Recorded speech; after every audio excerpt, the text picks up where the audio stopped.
Hello दोस्तों, welcome to my YouTube channel.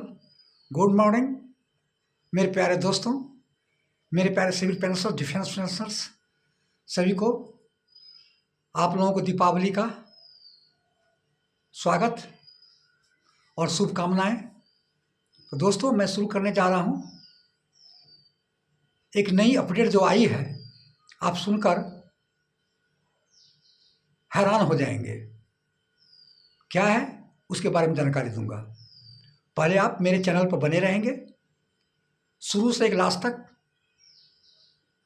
आप video देखिएगा, स्किप मत कीजिएगा और फ्रेश आइकन पर बटन दबाइएगा ताकि जितनी भी मेरी वीडियो है आपको मोबाइल तक पहुंचे और आपको नोटिफिकेशन मिले। तो दोस्तों, मैं अब शुरू करने जा रहा हूं। किस वजह से दिसंबर में होगी 8वां वेतन आयोग का गठन और पैनल का गठन और TOR का अधिसूचना जारी होगा, ये सारी मैं जानकारी दूंगा। तो प्लीज़ आपसे रिक्वेस्ट है कि आप मेरे चैनल पर शुरू से लास्ट तक आप वीडियो देखिएगा। तो दोस्तों, मैं अभी शुरू करने जा रहा हूँ। इसका टाइटल है खुशखबरी, 8 पे कमीशन पर वित्त मंत्रालय से आ गया है जवाब। सरकार के वरिष्ठ सलाहकार का जवाब है कि दिसंबर तक घोषणा की जाएगी 8 पे कमीशन का गठन का। तो दोस्तों, किस लिए इतना डिले हो रहा है और क्यों दिसंबर तक जा सकता है, ये सारे मैं जानकारी दूंगा। तो प्लीज़ आप मेरे चैनल पर बने रहेंगे। संजय संजाल सरकार का वरिष्ठ सलाहकार है, वित्त मंत्रालय में भी रह चुका है। तो मनी कंट्रोल पर संजय सन्याल ने इंटरव्यू के दौरान में ये साफ 8 पे कमीशन के बारे में पूछा गया तो ये जानकारी दी।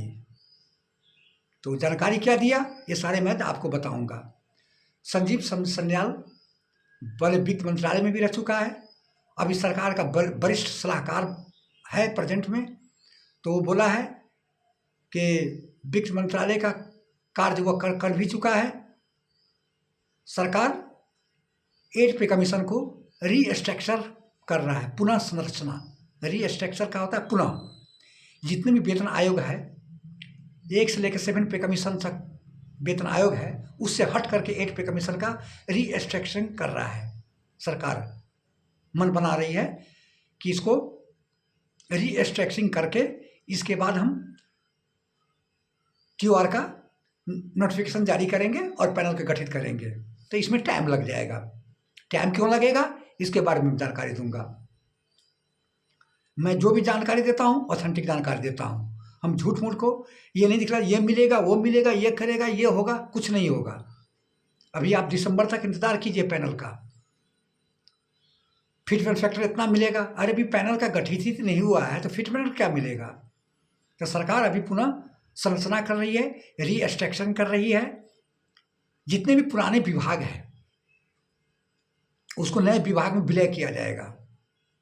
क्या है कि वो सरकार अभी देख रही है कि जितने भी पुराने विभाग हैं, क्या क्या विभाग है, केंद्र सरकार के हजारों विभाग हैं, और पुराने विभाग में जितने भी कर्मचारी हैं उसको 6 पे कमीशन का, 7 पे कमीशन का अभी भी पे मिल रहा है। सरकार को DA घोषणा जब करती है केंद्रीय कर्मचारी को तो उसके लिए अलग से बढ़ा करके DA दिया जाता है। 6%, अभी 8% दिया है 6 पे कमीशन, पारिवारिक 7 को दिया है, 5% दिया है। तो सरकार ये चाहती है कि सबको हम रीस्ट्रक्चरिंग करके अब पुराने विभाग को जो हमको एक नए विभाग में कर दिया जाए और सबका जो DA का जो घोषित किया जाएगा सबको एक समान इक्वल किया जाएगा। हमारे पुराने 6 पे कमीशन का अलग DA देना पड़ता है, 7 पे कमीशन का अभी भी कर्मचारी ले रहा है, उसको अलग DA घोषणा की जाती है, देना पड़ता है। तो इसी को बोलते हैं रीस्ट्रक्चरिंग, पुनर्संरचना। जितने भी पुराने विभाग है उसको पुराने विभाग को नए विभाग में विलय कर दिया जाएगा।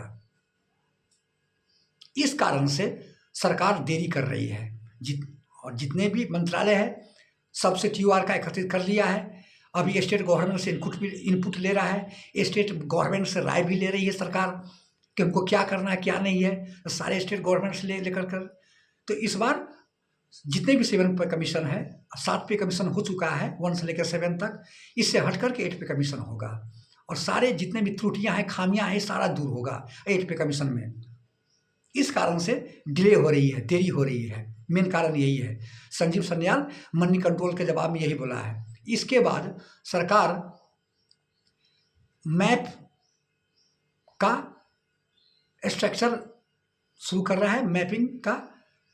जैसे मान लिया कि कोई भी फौज जाता है, तैयारी करता है लड़ाई का, तो क्या है, मैप का संरचना करता है कि हमको कहाँ पर बम गिराना है, हमको कहाँ पर किस देश के साथ कहाँ पर हमको अटैक करना है। इस तरह से मैप रीडिंग कर रहा है सरकार।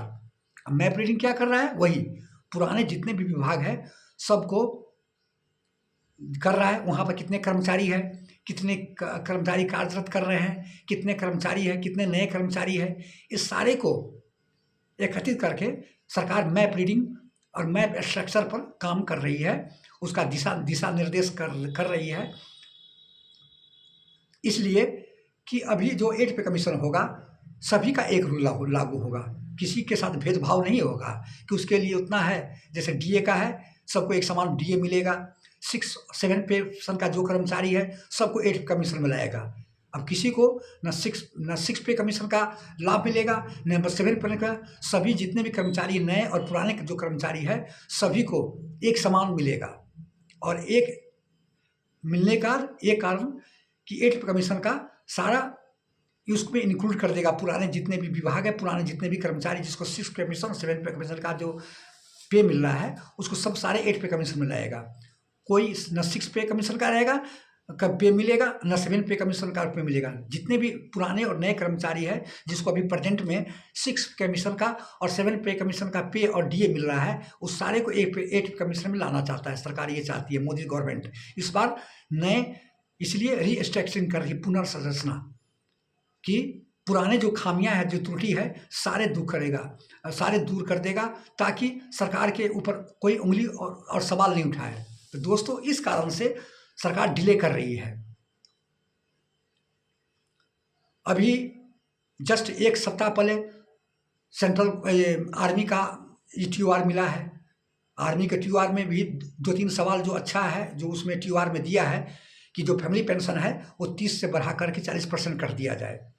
और इसके बाद जो एक्स्ट्रा एडिशनल पेंशन जो 80 साल से ज़्यादा 20% सरकार देती है, उसको 65 से 5%, 70 से 10% और 75 से 15% और 20% से तो 7वां वेतन में लागू हो चुकी है एडिशनल पेंशन। तो ये सारे पर अभी विचार विमर्श कर रही है। और इसके बाद मैं आपको बता ही रहा हूँ कि अभी ये सारा काम हो जाएगा तो TOR का अधिसूचना जारी कर दी जाएगी। और इसके बाद पैनल का गठित किया जाएगा, चेयरमैन का सिलेक्शन किया जाएगा। ये सारे सरकार कर रही है। तो दोस्तों, कैसा लगा मेरा वीडियो? ये सारे मैं आपको जानकारी दे रहा हूँ। इस कारण से डिले हो रही है। आप लोगों से राय जानना चाहते हैं, आप कमेंट कीजिए, लाइक कीजिए, सब्सक्राइब कीजिए कि सरकार इस कारण से सही कर रही है और सही दिशा कदम पर सरकार उठा रही है कि रीस्ट्रक्चरिंग करना जरूरी है। किसी को 6 पे कमीशन का लाभ मिलता है, किसी को अभी तक 7 पे कमीशन का लाभ मिल रहा है, 5th 7 पे कमीशन का। तो ये सारे एक जगह इकट्ठा करके रीस्ट्रक्चरिंग मैप रीडिंग तैयार करके सरकार एक नया 8वां वेतन आयोग का पे कमीशन बैठेगा। किसी के साथ भेदभाव नहीं करेगा और सबको एक समान मिलेगा और एक समान सारे भत्ताएं मिलेगी, डीए मिलेगी, किसी को अलग नहीं मिलेगी। दोस्तों, ये सारी जानकारी हम आपको दिए हैं। यदि अच्छा लगे तो लाइक कीजिएगा। जय हिंद, जय भारत, थैंक्स।